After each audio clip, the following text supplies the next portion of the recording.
Good morning, everyone. So I'm currently located in Singapore. I think each one of us are located in different places. So yeah, the topic of the title of our work is continuing STEM education amid disruption due to pandemic. This is a joint work by myself, Lee GC, Luke, and Wiping. So I'll be skipping some slides because when I recorded it, it went beyond 17 minutes. So my objective is to get to the points. Okay, the overview of our work is STEM education is really crucial for sustaining innovations, developments, and improving the economy of a country. And usually, the STEM courses are taught through face-to-face seminars, which involve interactions and real-time experiences in the laboratories.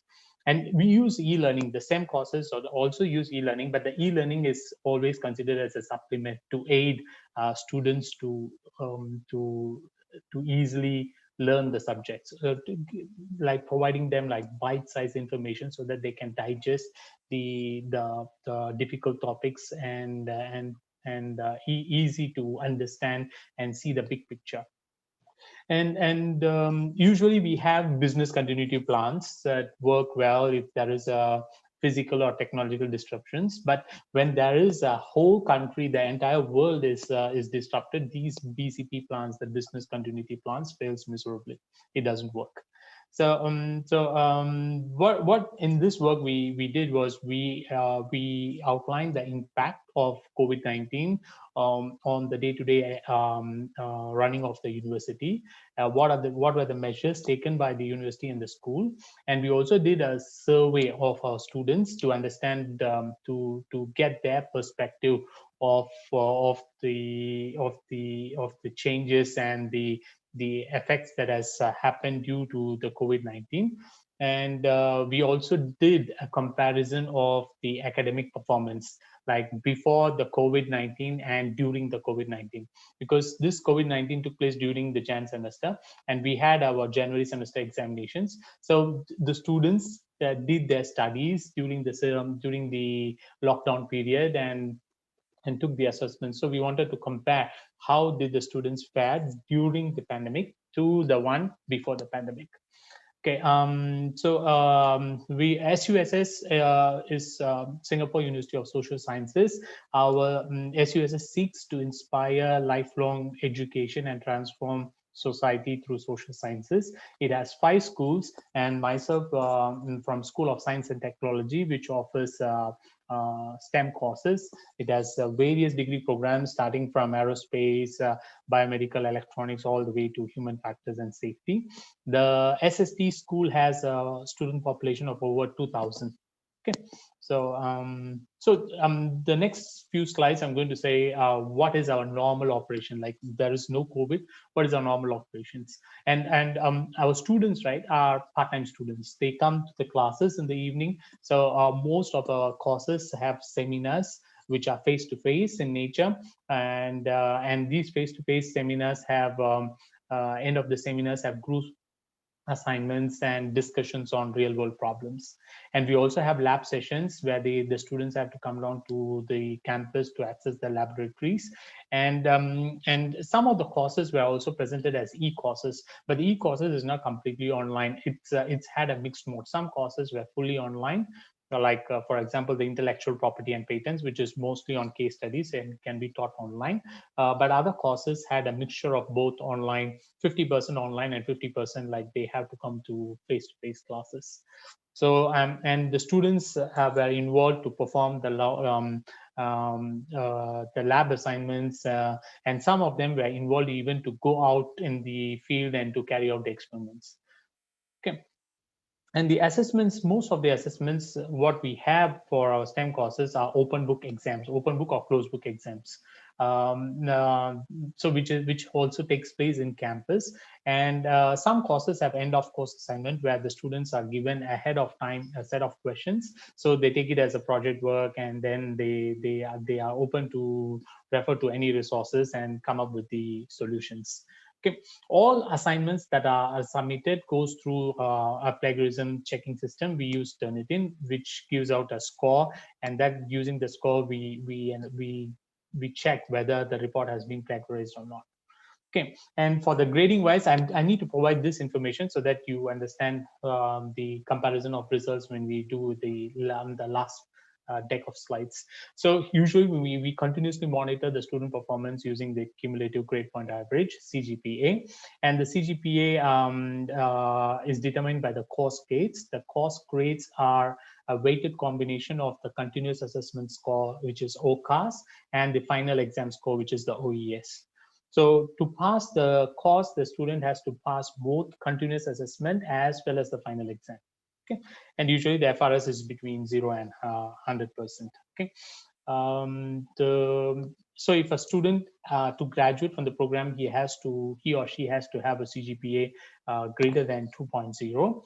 And we monitor the CGPA because we don't want a student to progress deep into the system and then thereby not able to score about 2.0. So first time the student gets below 2.0 is given an academic warning. The second time the student goes below 2 is terminated from the program. So since we monitor, we also counsel the students, not those who just score below 2, but also those who are at the risk of scoring below 2. So these counseling sessions are like face-to-face sessions, or it could be through emails or phone conversations. So all these activities were disrupted during the COVID-19 because the faculties were not able to access the campus, and the students, the campus was completely locked down for a long duration actually. So what are the things that we did was we converted all the seminars we presented virtually using the Zoom sessions. And some of the programs like aerospace and biomedical programs had students who they have to fly to UK and Canada to take the courses there. So these courses had to be cancelled and then replaced with another alternatives. And the final exams, which are like which are written exams, which are taking place in the campus, were replaced as timed online assignments.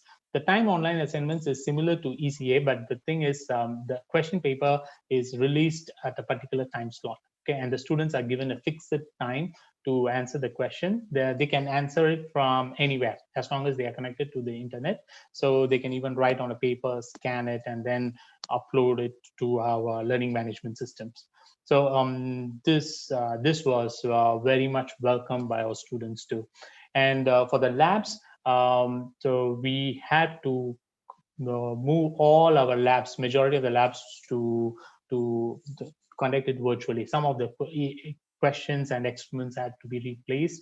And for ICT courses, we moved our lab set up to a virtual lab infrastructure. So as long as the student has a computer, the student can carry on the lab experiments. Okay. And in the policy wise, the students were given our courses are the unit of a course is usually 5 credit units. We measured it in credit units called CU.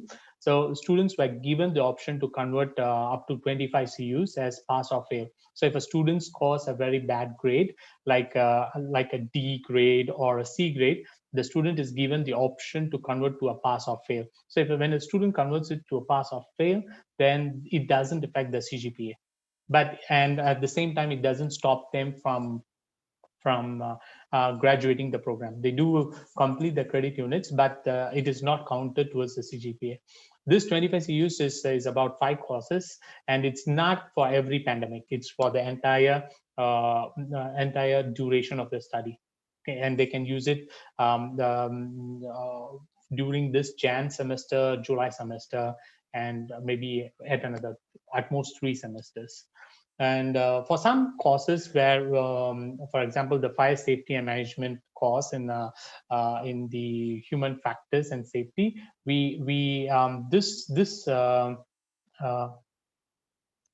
uh, this course is because the students are eligible to get a certification. So this has to be conducted very strictly. So we did a proctored exam, and throughout this COVID, we did constantly communicate with the students and faculty to keep them updated. So I'm running out of time, so let me keep going towards. Okay, we did a survey on our students. The survey we prepared a set of 17 questions and surveyed about six. We deployed the survey to 669 students. We had about 30% survey response rate, and 84% of the students felt that the prior experience, like their exposure to e-learning, really helped them during the COVID situation. And the students felt during this kind of pandemic, like communicating and connecting with the classmates is very important, but only 50%, right, were able to do it, or the 50% were unable to do it actually.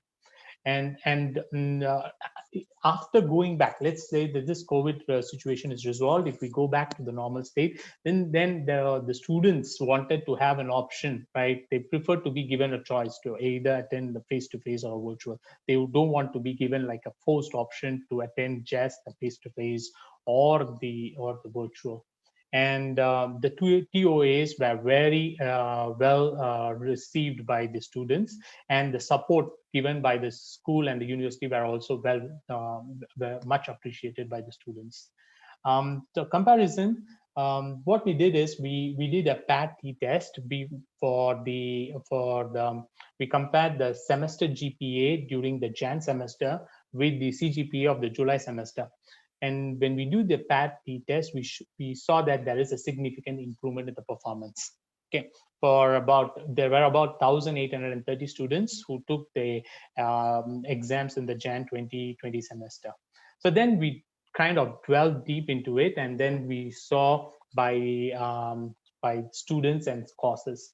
So as long as the students' CGPA increased by 0.5 points, we call it as a favorable outcome. If it reduces by drops by 0.5 points, we call it as an unfavorable outcome. And if it is between this 0.5 and minus 0.5 and plus 0.5, then it is like a consistent. The student is consistently performing.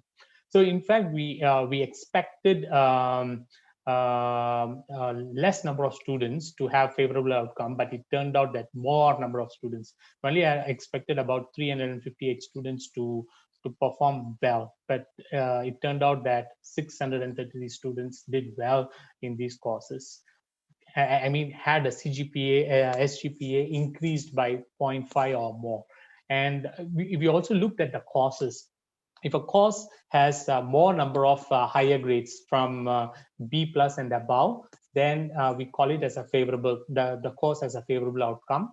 If the course has more number of lower grades, D or lower or F grades, right, then we call it as an unfavorable outcome. And then we see that the number of courses which had a favorable outcome also increased. Actually, it's better, is more than what we had expected.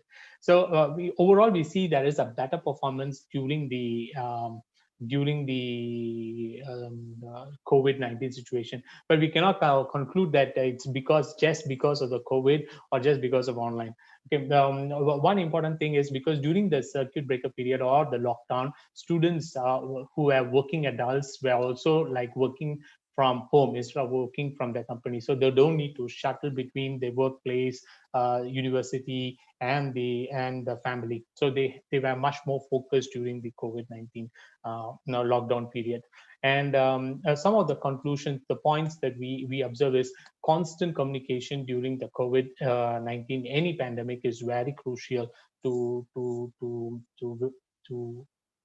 go through or overcome the situation. So any change in policy or the mode of operation must be carefully considered before implementation, and we need to ensure academic rigor and quality. And prior exposure to e-learning is definitely useful in the time of crisis. And the better performance during the COVID-19, right, cannot be just attributed to the pandemic. It has other contributing factors too. So I would like to stop here so that at least I have 5 minutes if there are any questions. We are putting up a detailed paper. We'll be submitting it soon because these are just a bit of extracts from our results. Yeah. Thank you.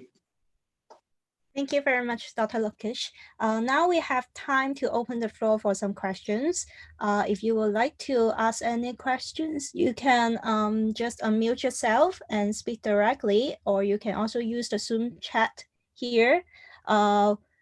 We can see that there is one question from Christine. How did you assess the students? Did you use online? We cannot use the proctoring for, we didn't use the proctoring for all the courses because it was in a short time to deploy it. What we did was we changed the exams to like an open book kind of exams. The students were given the question paper online at a prescribed time. Usually our exams are 2 hours. So for example, today at 10 p.m., we released the exam paper. The students have access to the exam paper. It's like an open book. They have access to whatever notes they have. They prepare the solution and upload it within 2.5 hours. We give an additional 30 minutes because they need to process the document and upload it back to the system. Yeah.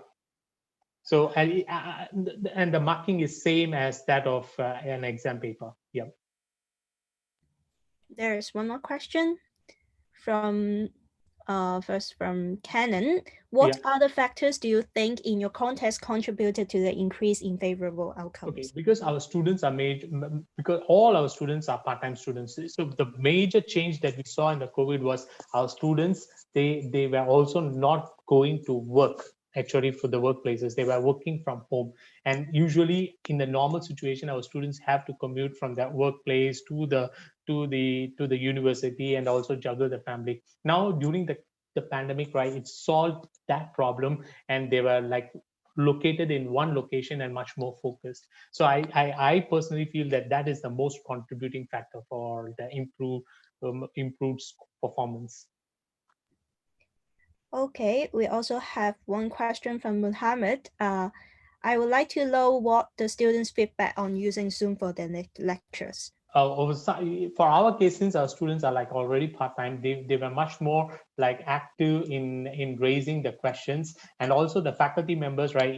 Some of the classes are pretty big, and it's hard for the faculty members to remember the names. So using the Zoom platform, we can see the participant name list immediately, and the faculty members were able to interact with the students much more in a better way, and the students were also be able to use the chat option frequently. Students who would not ask questions during the class ask the questions using the chat options in Zoom. Thank you for answering the questions. Do we have any more questions from the floor that you would like to ask Dr. Lokesh? Actually, Dr. Lokesh, do you have any difficulties, if the students have any difficulties in their network stability about attending the Yeah, Zoom? we do have these teething problems, so on and on. So those cases we had to look on a case by case basis. Some were like delayed submissions, so we have to look into those cases. Yeah, it is not like a smooth ride too. So we also had these teething problems where the students, right, just submitted the wrong file and then exceeded the time limit. So those cases we handled on a case by case basis, and that's where I said the communication, staying connected with the students is very crucial. And the students were really happy because our university and the schools responded to them in the quickest way in spite of this pandemic. Yeah. So they are really quite adept to the new arrangement. Yep. Do you have concerns in students maybe skipping lessons? Do you take attendance during the lessons? Even because in our normal operation, we also don't take attendance. For us, the attendance is through the continuous assessment.